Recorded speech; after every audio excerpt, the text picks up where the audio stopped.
পঞ্চায়ত নিৰ্বাচনৰ ফলাফলত হনিয়াদি গাঁও পঞ্চায়তৰ আঞ্চলিক সদস্যা পদত ৰুকিয়া ৰেহেনা বেগমৰ জয়লাভৰ পিছত উৎফুল্লিত হৈ পৰিছে দলীয় নেতাকৰ্মী।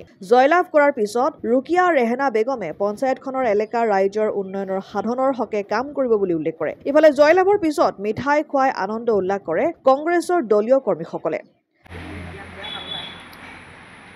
ৰাইজৰ কাম কৰাৰ কাৰণে আল্লাহ কিমান ত্যাগ কৰে তাকে দোৱা কৰি আছো আল্লাহৰ ওচৰত।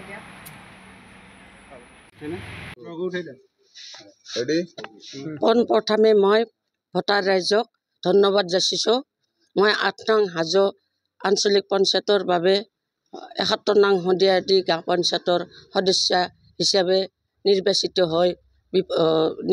হৈছোঁ আৰু ৰাইজে মোক বিপুল সঁহাৰি জনাইছে। তাৰ বাবে ৰাইজক মই ধন্যবাদ জনাইছোঁ আৰু ৰাইজৰ লগতে মই মোকাবিলা কৰি আলোচনা কৰি ৰাইজৰ কাম কৰিম বুলি প্ৰতিশ্ৰুতি দিছোঁ।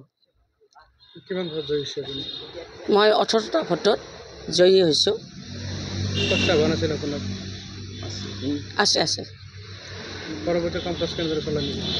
ৰাইজৰ উন্নয়নৰ বাবে মই কাম কাজ কৰিম বুলি আগবাঢ়ি আহিছোঁ।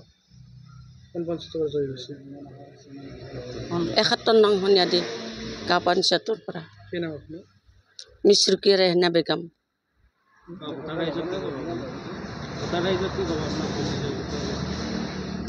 মই ভোটাৰ ৰাইজক ধন্যবাদ দিছোঁ আৰু ৰাইজৰ লগত থাকি ৰাইজৰ কাম কৰিম বুলি আগবাঢ়ি আহিছোঁ। হয়, মই যিহেতুকে এগৰাকী মহিলাৰ উন্নয়নৰ বাবে কাম কৰিম বুলি ওলাই আহিছোঁ। কি কৈছে? মই AGP দলৰ জেছমিন মানে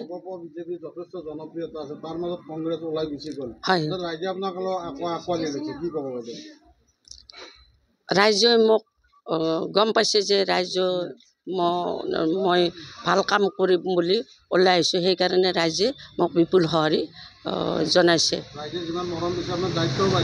হয়, নিশ্চয় মই ৰাইজৰ লগতে সহযোগ কৰি মানে ৰাইজৰ কাম কৰিম বুলি পঞ্চায়তৰ কাম কৰিম বুলি আগবাঢ়িছোঁ।